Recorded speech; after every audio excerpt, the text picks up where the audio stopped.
Filipinos sailed on sturdy boats called balangai as early as 320 AD in order to trade around the islands, reaching as far as the China coast and even the Persian Gulf.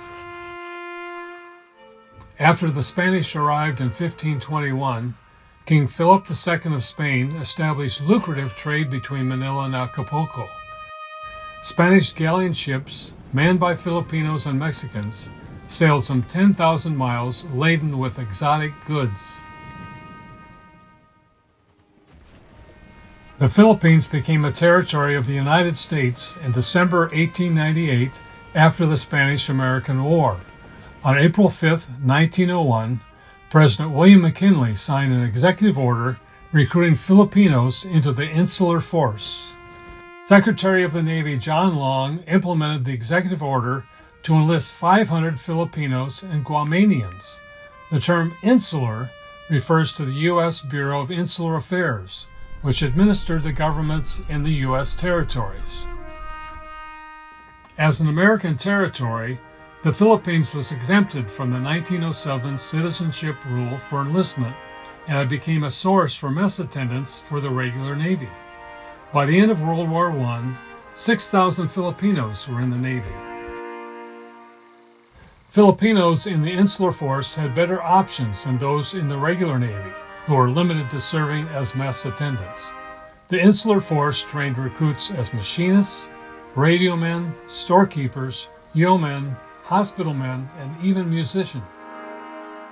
Telesforo Trinidad enlisted in the Philippines in 1910 and was able to reach America. On January 21, 1915, while working in the fire room of the USS San Diego, while the ship was conducting a full-speed endurance trial off the coast of La Paz, Mexico, the ship's boilers exploded, killing 9 men and injuring several others. The force of the blast drove Trinidad out of Fire Room Number 2, but he returned immediately to rescue Fireman Second Class R.E. Daly. Another explosion took place in Fire Room Number 3, which burned Trinidad's face, but he continued to rescue another man without regard for his own safety. Trinidad received a letter of commendation, a gratuity of $100, and the highest military honor in the country, the Medal of Honor.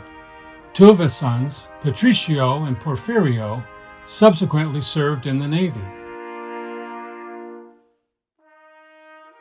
Julio Ariñeta enlisted in the Philippines in 1919 and first served as a cabin boy on board the minesweeper USS Eider, which took him to the North Sea. He next served on board the USS Rizal, a Wickes-class destroyer named after Filipino national hero Jose Rizal and donated by the Philippine legislature to the insular government of the Philippines. He went on to serve as radio operator, combat air crewman, and aviation chief petty officer on board several ships, including the USS Langley, the USS Lexington, and the USS Savannah. During World War II, he served as the 7th Fleet's aviation liaison to the U.S. Army's 503rd Parachute Regiment. He is considered as the first Filipino-born commissioned officer. The last class of the Insular Force joined the regular Navy in 1941. During World War II, Filipinos continued to enlist in the United States and the Philippines. Over 1,000 Filipinos died in naval service during the war.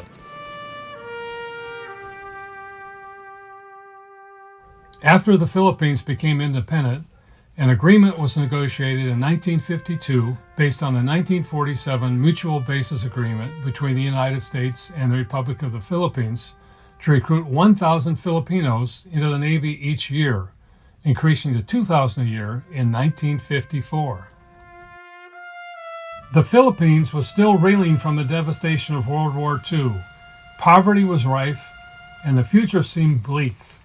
Serving in the Navy gave Filipinos a chance for a better future, a chance to become an American. Thousands of men from all walks of life applied, even though most of the openings were in the steward ratings. No task was too hard for them. They withstood the loneliness of being far away from their loved ones.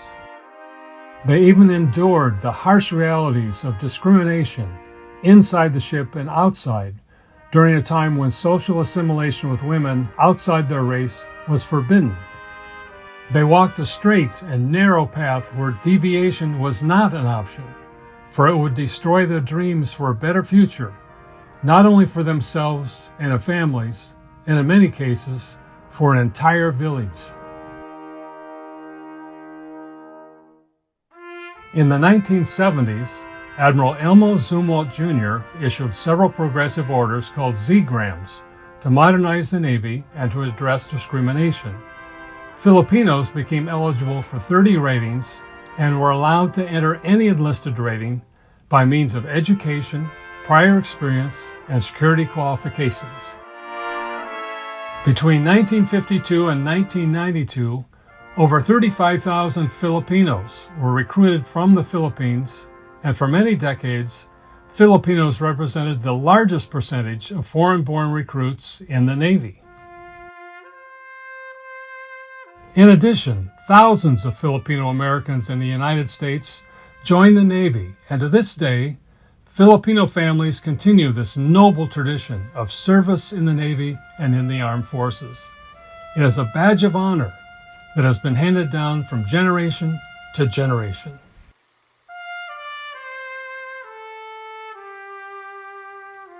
That is why I am proud to announce that I am naming the future DDG-139 the USS Telesforo de la Cruz Trinidad.